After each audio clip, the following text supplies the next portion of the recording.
Apa yang saya sampaikan mungkin Anda setuju, mungkin tidak setuju atas jawaban yang saya berikan.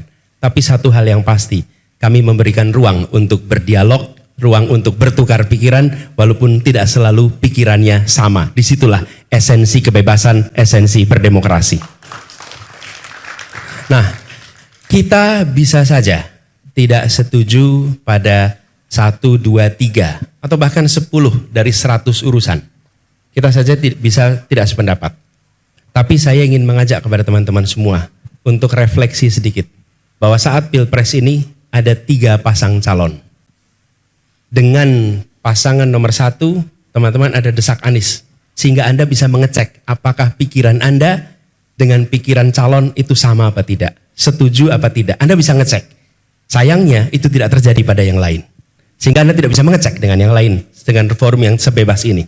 Oke? Artinya apa? Teman-teman nanti ketika Anda harus memilih, Anda bukan memilih orang yang sesuai dengan Anda atau tidak sesuai. Anda memilih 1, 2, 3, mana yang menurut Anda memiliki kesesuaian pandangan paling banyak.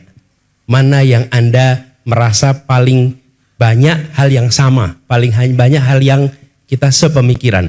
Tidak mungkin 100 urusan 100-nya sama, tidak mungkin. Tapi penting bagi teman-teman untuk mengetahui semua. Ruang itulah mengapa kami buka. Kami ingin teman-teman mengetahui pikiran kami, mengetahui rekam jejak kami, mengetahui gagasan kami, sehingga ketika teman-teman memilih, teman-teman tidak memilih dalam suasana tanpa pengetahuan, tanpa informasi, tapi dengan informasi yang lengkap. Itulah sebabnya kita terbuka dengan ini. Jadi jangan bandingkan kami dengan kesempurnaan, karena tidak ada yang sempurna. Jangan bandingkan kami dengan kesamaan, karena tidak mungkin ada yang sama 100%. Tapi bandingkan kami dari 1, 2, 3, mana yang menurut Anda memiliki kesamaan paling banyak dengan aspirasi Anda. Menurut saya itu nomor 1. Karena itulah kenapa kita bicara tentang golput. Yang kedua, teman-teman, kami open book yang boleh dibuka.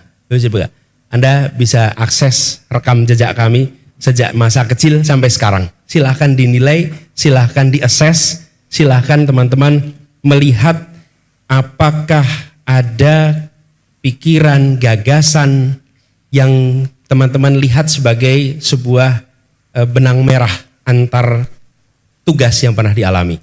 Jadi kami open book, kami nggak menutup, kami malah terbuka.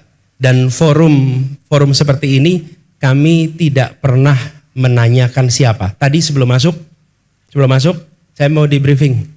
Siapa yang datang di sini, panelis siapa? Saya bilang jangan beritahu saya tentang siapa panelisnya. Buat saya lebih baik saya objektif mendengar apapun yang ditanyakan tanpa saya punya prejudice atas apapun pikirannya sebelum masuk ke ruangan ini. Boleh tanya itu tadi ada yang mau memberitahu. Ini Pak pandangannya. Buat saya it doesn't matter. Karena kami ingin ada objektivitas di dalam berdiskusi. Bukan siapanya tapi apa ide yang dibawa. Apa gagasan yang dibawa. Dan saya ingin menjaga objektif itu. Yang ketiga teman-teman sekalian, ketika nanti bertugas, sebagaimana saya bertugas di Jakarta kemarin, atau bertugas di tempat-tempat sebelumnya, tidak mungkin saya akan bisa memuaskan 100% atas apa yang teman-teman harapkan. Tidak mungkin. Akan ada situasi di mana saya disetujui kebijakannya, akan ada situasi di mana saya tidak disetujui kebijakannya. Tapi satu hal yang pasti, kami membuka ruang diskusi, ruang perdebatan sebelum keputusan itu diambil. Dan itulah komitmen kami kepada rakyat Indonesia. Ada ruang yang terbuka untuk pembahasan. Ketika diambil keputusan belum tentu sama. Dan tidak mungkin ada keputusan yang sama dengan semuanya. Tapi satu hal, ruang itu ada. Dan itu dibuktikan dari mana? Dari ketika masa kampanye sudah dibuka ruang untuk berbeda pendapat, ruang untuk berdiskusi, ruang untuk bertukar pikiran. Jadi ini bukan sesuatu yang kami baru akan kerjakan besok.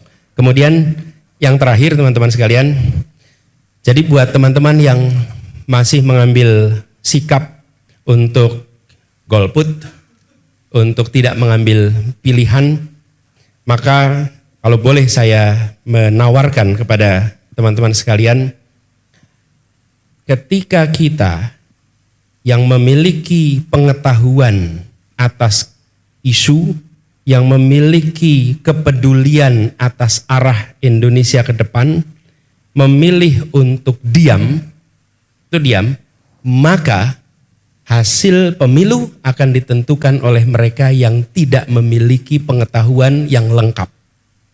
Mereka kemungkinan besar akan memberikan ruang kepada kampanye-kampanye yang sifatnya artifisial yang mendominasi percakapan publik. Sesungguhnya kita berhadapan dengan situasi Pilpres ini soal arah Indonesia ke depan. Tapi akan ketemu dengan situasi seperti yang dialami oleh Ibu Eka tadi. Mengambil keputusan karena saya menyukai saja. Tapi belum tentu tahu apa gagasannya, belum tentu tahu apa keputusannya yang pernah dikerjakan di masa lalu dan mungkin dikerjakan masa depan.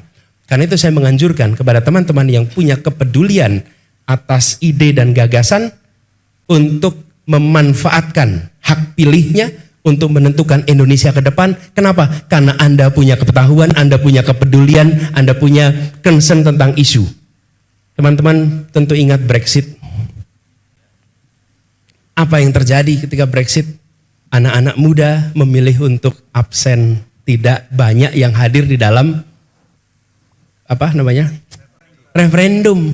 Yang hadir justru kelompok tua. Dan sekarang tanya pada Inggris, apa yang terjadi? Di Inggris sekarang dalam situasi di mana mereka sayang keputusannya dulu adalah keluar dari EU. Tapi itu kenapa terjadi? Karena anak-anak muda memilih untuk tidak ikut terlibat. Sementara masa depan Inggris ditentukan oleh Brexit itu. Karena itu saya mengajak pada teman-teman semua di sini. Pemilu walaupun diikuti hanya 30% penduduk, maka 30% inilah yang menentukan hasilnya dan yang 70% hanya menonton dan merasakan konsekuensinya. Bagi yang 70% jangan dibuang kesempatan untuk menentukan itu. Jadi buat teman-teman di sini, saya tidak meminta Anda untuk memilih Anies. Saya tidak meminta Anda untuk berkampanye untuk Anies, tapi saya meminta Anda untuk jangan sia-siakan hak pilih Anda karena ini menentukan masa depan kita semua 5 tahun ke depan. Dan itu harapan dari kami. Sehingga yang mewarnai keputusan adalah orang-orang yang memiliki informed decision. Keputusan berdasarkan pengetahuan. Keputusan berdasarkan apa yang mereka miliki. Nah dengan begitu harapannya nanti Pilpres ini, Pileg ini akan bisa membawa Indonesia pada kondisi yang lebih baik.